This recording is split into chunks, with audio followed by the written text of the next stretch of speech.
भगत सिंह तब तक किताब के कुछ ही पन्ने पढ़ सके थे।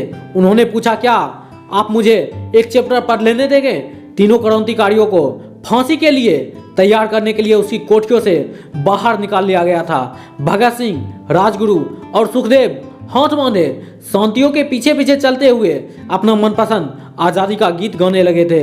कभी वो दिन भी आएगा कि जब हम आज़ाद होंगे, ये अपनी ही जमी होगी, ये अपना आसमां होगा, शहीदों की चिताओं पर लगेंगे हर बरस मेले, वतन पर मरने वालों का यही बाकी निशा होगा। तीनों क्रांतिकारियों को बारी बारी से तौला गया। तीनों का वजन कुछ बढ़ गया था। उन्हें अपना अंतिम स्नान लेने के लिए कहा गया, जिसके बाद उन्हें कपड़े पहना दिया गया। उसके चेहरे को खुला ही रहने दिया गया। जरत सिंह ने भगत सिंह के कान में फुसफुसाकर उनसे वाहे गुरु को याद करने के लिए कहा गया। भगत सिंह ने मुस्कुराते हुए जवाब दिया, मैंने अपनी पूरी जिंदगी में कभी भी उसे याद नहीं किया।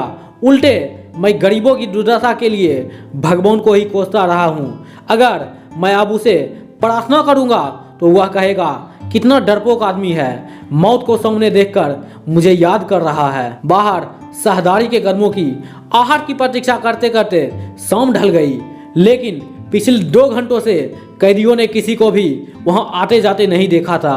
और तो और बॉर्डर भी ताले को जांच करने के लिए नहीं आया था।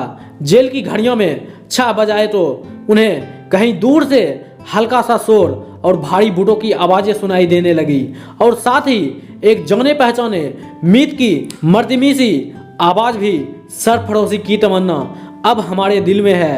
और फिर इनकलाब जिंदाबाद और हिंदुस्तान आज़ाद हो के नारे की आवाज़ भी कैदियों के होठों से सहरसा एक जाने पहचाना गीत फूट पड़ा, मेरा रंग दे बसंती चोला, मैं रंग दे बसंती चोला।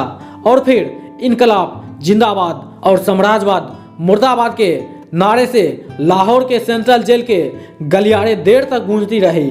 फांसियों का तख्त पुराना था, लेकिन जल्लाद हट्टा कट्ठा और नौजवान था। मौत की सजा पाए तीनों क्रांतिकारी लकड़ी के 3 अलग अलग तख्ते पर खड़े थे, जिनके नीचे एक गहरा गड्ढा था। भगत सिंह बीच में थे। वे फांसी के तख्त से इनकलाब जिंदाबाद का नारा लगाकर अपनी मां की आखिरी इच्छा पूरा करना चाहते थे। तीनों क्रांतिकारियों की गर्दन पर फांसी के फंदे कस दिए गए थे, उसके हाथ पांव बांध दिए गए थे। तीनों ने अपने गले में पड़े फंदों को चूमा। जल्लाद ने पूछा कि पहले कौन जाना चाहेगा? सुखदेव ने कहा कि वो जाना चाहेगा। जल्लाद ने एक एक करके तीनों के फंदों की रस्सियों को खींचा और उसके पांव के नीचे की तख्तियों को ठोकर मारकर हटा दिया। तीनों के शरीर बहुत देर तक फांसी के फंदे पर झूलते रहे। आखिर उन्हें नीचे उतारा गया और एक डॉक्टर ने उसका मुआयना किया। भगत सिंह, सुखदेव और राजगुरु को मृत घोषित कर दिया गया। इन 3 नौजवान क्रांतिकारियों का हिम्मत को देखकर एक जेल अधिकारी का मन इतना द्रवित हो उठा कि उसने मृतकों की शिनाख्त करने से इनकार कर दिया। उसे उसी वक्त सस्पेंड कर दिया गया। उसकी जगह एक जूनियर अधिकारी ने मृतकों को शिनाख्त की। जेल की ब्रिटिश सुप्रिंटेंडेंट और एक अन्य ब्रिटिश अधिकारी ने तीनों के मौत के प्रमाण पत्र पर हस्ताक्षर किया। जेल की दीवारों के बाहर सैकड़ों लोग टकटकी लगाए खड़े थे। अब जेल अधिकारियों की समस्या यह थी कि इन तीनों का अंतिम संस्कार कैसे किया जाए। पहले जेल के अंदर ही इसे संपन्न करने का विचार किया गया, लेकिन फिर इस डर से इसे रद्द कर दिया गया कि कहीं धुएं और आग की लपटें को देखकर लोग जेल पर हमला न कर दे। इसलिए जेल की एक पिछली दीवार को हिस्सा तोड़ने का फैसला किया गया। देर रात गए एक ट्रक को चुपके से वहां बुलाया गया और तीनों के पार्थिव शरीर को सामान की तरह जैसे तैसे इसमें लाद दिया गया। पहले रावी नदी के तट पर उसका दाह संस्कार करने का फैसला किया गया, लेकिन नदी में पानी इतना कम था कि उसे सतलज के तट पर ले जाने का फैसला किया गया। फिरोजपुर के पास सतलज तट ब्रिटिश फौज की एक टुकड़ी ट्रक के साथ साथ चलती रही। पास के देहातों, खासकर गांव गड्ढा शिवहाला के लोगों ने चिताओं को जलते देखा तो वे भारी संख्या में उस तरफ लपके। ब्रिटिश फौजी चिताओं को अर्ध जली हालात में ही छोड़कर अपनी गाड़ियों की तरफ दौड़ पड़े और वहां से रफू चक्कर हो गए। गांव वाले रात भर अपने शहीदों की चिताओं के पास बैठे रहे और भींगी आंखों से उसके प्रति अपना सम्मान प्रकट करते रहे। फांसी की खबर जंगल की आग की तरह लाहौर और पंजाब के अन्य शहरों में फैल गई। नौजवान की छोटी बड़ी टोलियां जगह जगह इनकलाब जिंदाबाद और भारत जिंदाबाद के नारे लगाते हुए रात भर जुलूस निकालती रही। अगले दिन पूरे शहर में हड़ताल रही, सभी दुकानें बंद रही। टोडी सरकारी कॉलेज को छोड़कर सभी स्कूल और कॉलेज भी बंद रहे। सरकारी इमारतों और पोस्ट सिविल लाइन्स इलाके में चप्पे चप्पे पर पुलिस की सख्त पहरा था, जहां ज्यादातर गोरे अधिकारी रहते थे। दोपहर के आसपास लाहौर के कई हिस्सों में जिला मजिस्ट्रेट की तरफ से यह नोटिस लगा दिया गया कि भगत सिंह, सुखदेव और राजगुरु के पार्थिव शरीर का सतलज नदी के किनारे हिंदू और सिख रीति रिवाजों के अनुसार दाह संस्कार कर दिया गया।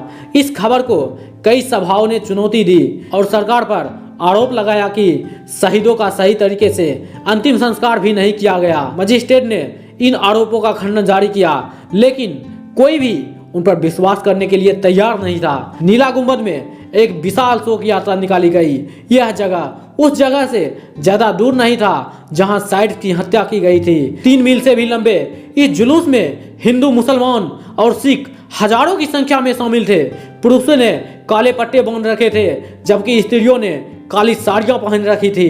वे सब इनकलाब जिंदाबाद और भारत जिंदाबाद के नारे लगा रहे थे। पूरा इलाका काले झंडों के समुद्र की तरह दिखाई दे रहा था। जुलूस अनारकली बाजार के बीचों बीच मॉल के पास कुछ देर के लिए रुका, जहां यह घोषणा की गई कि भगत सिंह का परिवार तीनों शहीदों के अवशेषों के साथ फिरोजपुर से लाहौर तक पहुंच चुका था। 3 घंटे बाद तीनों फूलों से बटी अर्थियों और भगत सिंह के परिवार के सदस्यों के साथ जुलूस एक बार फिर आगे बढ़ा। गगनभेदी नारों से पूरा आसमान गूंज उठा। लोग बिलख बिलख कर रो रहे थे।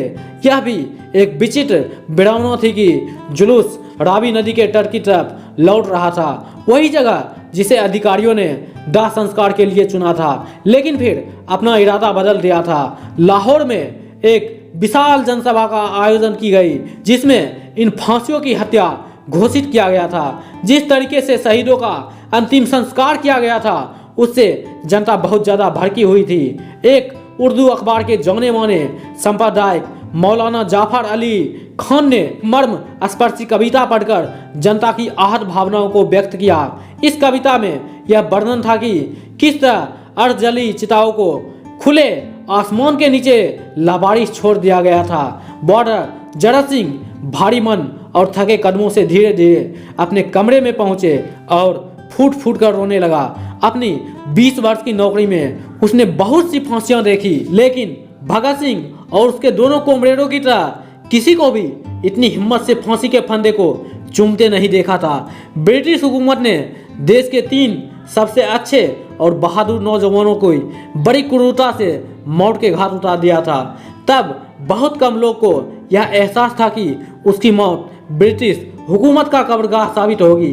भगत सिंह, सुखदेव और राजगुरु के बलिदान के सिर्फ 16 वर्ष बाद 15 अगस्त 1947 को अंग्रेज फौज का आखिरी फौजी भारत से हमेशा के लिए विदा हो चुका था। जैसा कि भगत सिंह ने भविष्यवाणी की थी, उनका ध्येय एक दिन जरूर पूरा होगा। तो क्या हुआ अगर आज़ादी का मशाल जलाए रखने के लिए उन्हें और उनके साथियों को अपनी जिंदगियों को कुर्बानी देनी पड़ी हो? क्या स्वतंत्रता की देवी की बेदी पर दिया गया बलिदान था? दोस्तों, भगत सिंह के आगे की सफर अगले एपिसोड में मिलेंगे।